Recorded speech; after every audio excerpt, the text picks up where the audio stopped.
Je demande pas aux Français de devenir musulmans. Je ne demande pas aux Français de renier leurs valeurs. Je demande de comprendre qu'elles peuvent être parfois véhiculées par des acteurs qui ne les expriment pas avec exactement les mêmes codes symboliques. Et ça, je dirais, si je devais m'arrêter là, je dirais, c'est ça notre problème. Un bon musulman pour les Français, c'est un musulman qui n'est plus musulman. Voir que la présidente de la commission n'était pas familière de l'exemple que j'avais pris. Je lui ai dit, vous savez, le pire de ce qu'on a fait jusqu'à présent, c'est de fabriquer des fausses élites musulmanes et de leur donner la parole au nom de leurs co-religionnaires. Et c'est ça mais je pense que monsieur le rapporteur se souvient de mon exemple et lui, il l'avait immédiatement compris. Parce que j'imagine que quand il entend l'imam Chalroumi parler au nom des musulmans, alors qu'on a choisi ce monsieur pour son incapacité abyssale à aligner 3 phrases, eh bien il se sent humilié, ostracisé, stigmatisé, comme absolument tout Français de confession musulmane qui dit mais quel est ce système qui me fait représenter par des gens dans lesquels je ne me reconnais pas. Donc on a déjà là qu'on peut toucher du doigt et qui coûte pas cher un dysfonctionnement des mécanismes de représentation des musulmans. Nous ne souhaitons. Alors des Chalroumi, il y a le modèle analphabète et il y a le modèle savant. C'est-à-dire que dans l'espace public, nous n'acceptons que les musulmans amputés de toute dimension oppositionnelle. Nous aimons bien des musulmans savants et intelligents, pourvu qu'ils cautionnent, en quelque sorte, l'assise du discours de domination sur leur communauté. Mais sinon, on le traite immédiatement d'intégriste.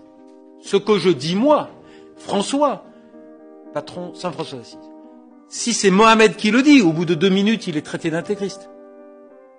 Mais de l'extérieur, on a le droit de dire, cessez de jouer avec les mécanismes de représentation des musulmans de ce pays. Vous allez déjà desserrer, vous allez ouvrir la cocotte minute, la soupape. Laissons déjà des musulmans s'exprimer dans le débat public en ayant une posture oppositionnelle. Et vous pourrez retrouver des archives, parce que je n'aime pas qu'on dise « Ah, Burga, il aime bien les musulmans, donc il dit des trucs gentils pour les musulmans. » Non, moi j'aime bien mon pays. Au nom de l'intérêt que je porte à mon pays, il y a déjà 20 ans, j'ai dit, s'il y avait plus de musulmans râleurs, protestataires, dans l'espace du débat public français, nous aurions fait moins de conneries dans cette région du monde. Nos politiques étrangères auraient été plus fonctionnelles. Si nous avions plus de voix musulmanes, entre guillemets, mais protestataires, pas émasculées, pas de la tribu des bénis oui-oui, analphabètes ou savants, eh bien, nous aurions une meilleure... je prends des fois des exemples triviaux. Je dis, un arabe pour vendre des TGV, ça peut être bien.